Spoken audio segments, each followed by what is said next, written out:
começar dizendo, irmão Eduardo, que esse é um tema que precisa despertar em nós uma autocrítica. Nós não vamos aqui falar sobre aqueles que disseminam as fofocas, né? Nós vamos pensar também sobre situações de sintonia desregrada, indisciplinada, que nos levam a esse comportamento. Olha, na verdade a fofoca às vezes faz parte até da maneira como a gente constrói algumas relações.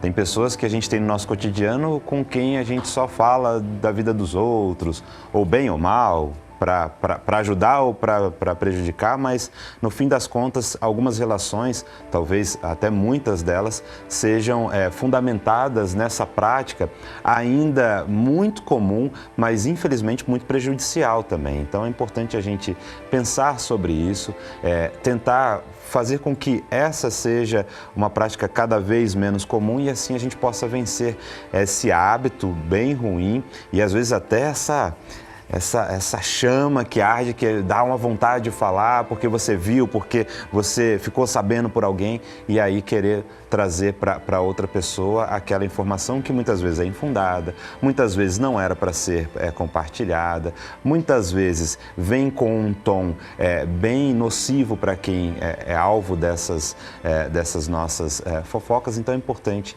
a gente pensar muito e tirar do nosso dia a dia. Muito interessante esse primeiro destaque, porque a Joana, que pede para não compartilhar o seu sobrenome, a sua cidade. Joana, nós respeitamos esse direito. O mais importante é que os temas sejam trazidos aqui para a orientação da religião divina. A Joana mandou pelo WhatsApp a seguinte questão: é errado fofocar para ajudar uma pessoa? Me pergunto isso toda vez que preciso ajudar um amigo que tem vergonha ou não sabe pedir ajuda.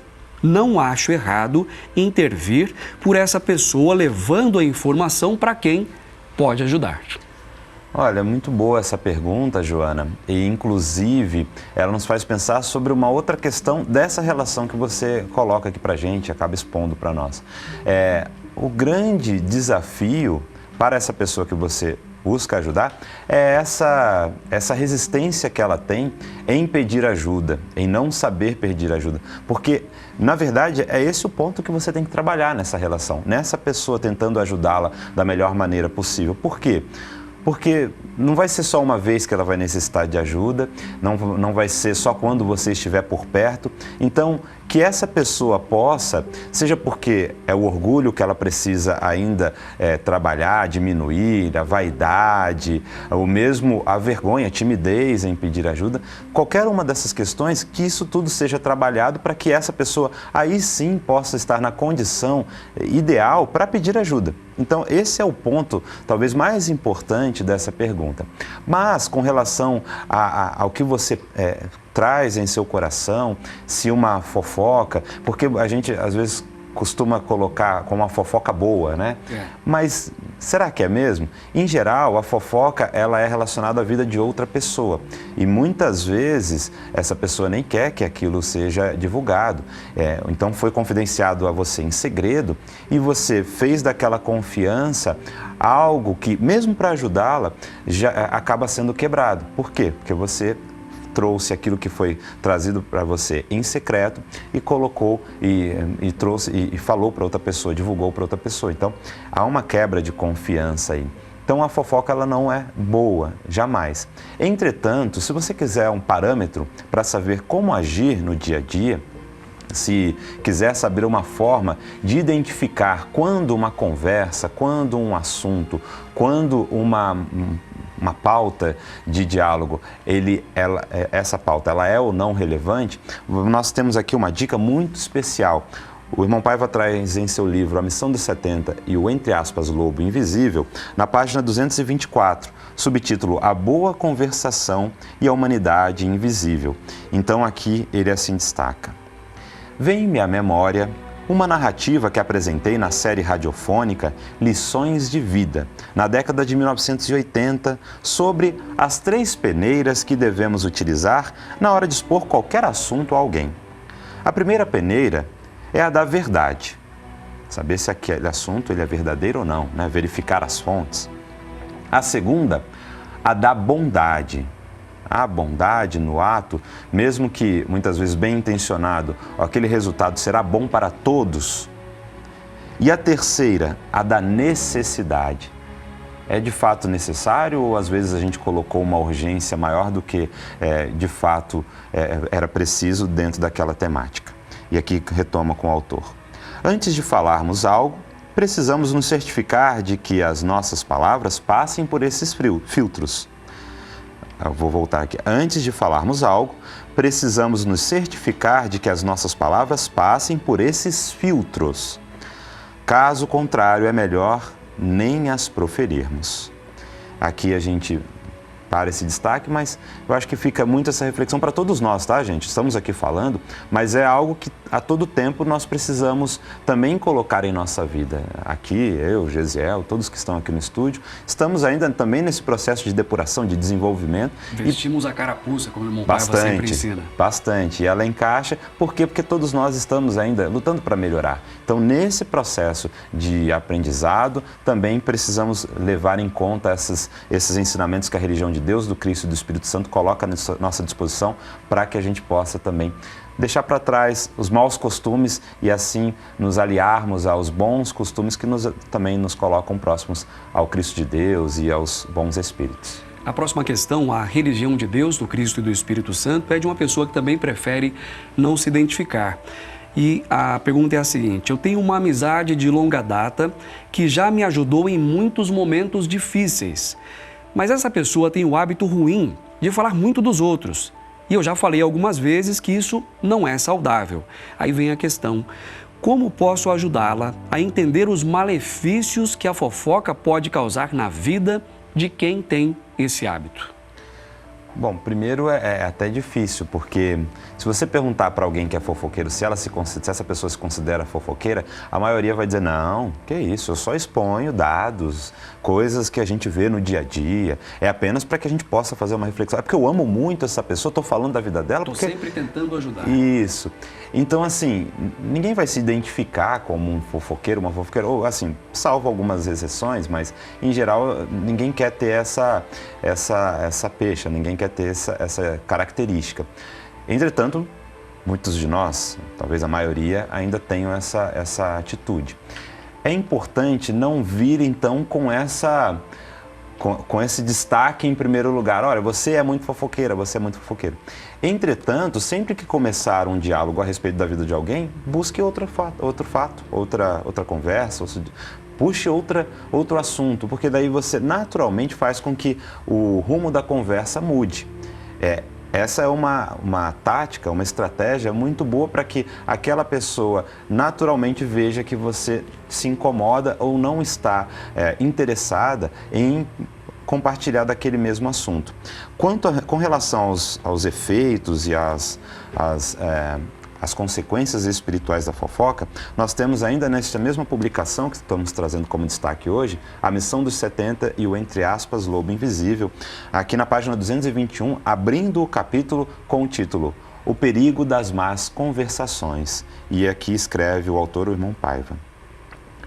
Uma das mais perigosas maneiras de o ser humano sofrer influência espiritual maléfica é, sem dúvida, a conversação sem propósito digno.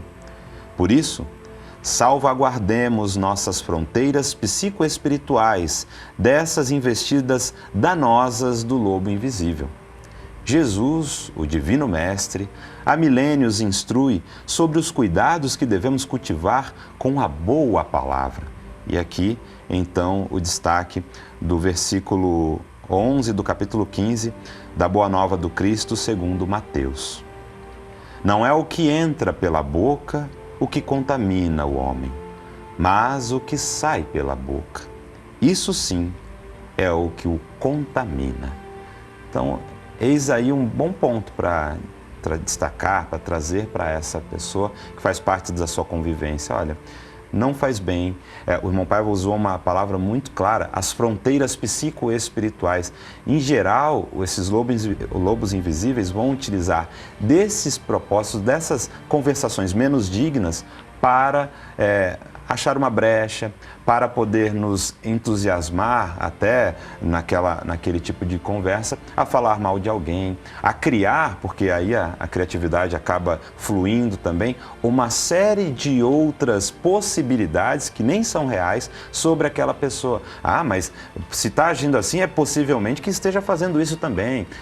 E acaba essa conversa só edificando coisas ruins. E aí, no caso, não é edificar nada, é destruir relações, destruir a imagem de alguém, destruir reputações sem ao menos ter tido a dignidade de conversar com a pessoa, de ver se aquilo é real, se aquilo de fato vai ajudar ou não essa pessoa. Bom, e aqui para a gente destacar mais um ponto dentro dessa pergunta, o irmão Paiva ainda traz dentro do livro A Missão dos 70, ou entre aspas, Lobo Invisível, um outro destaque que inclusive é a continuação da primeira página que nós fizemos aqui a leitura no dia de hoje, na página 224 desta publicação. Então aqui o autor assim escreve: na Antologia da Boa Vontade, livro de 1955, encontramos o poema Não Julgues, de autoria de João Tomás, do qual destacamos oportuna estrofe. Mas, se queres tua paz, e a paz dos outros também, atende a este conselho, não fales mal de ninguém.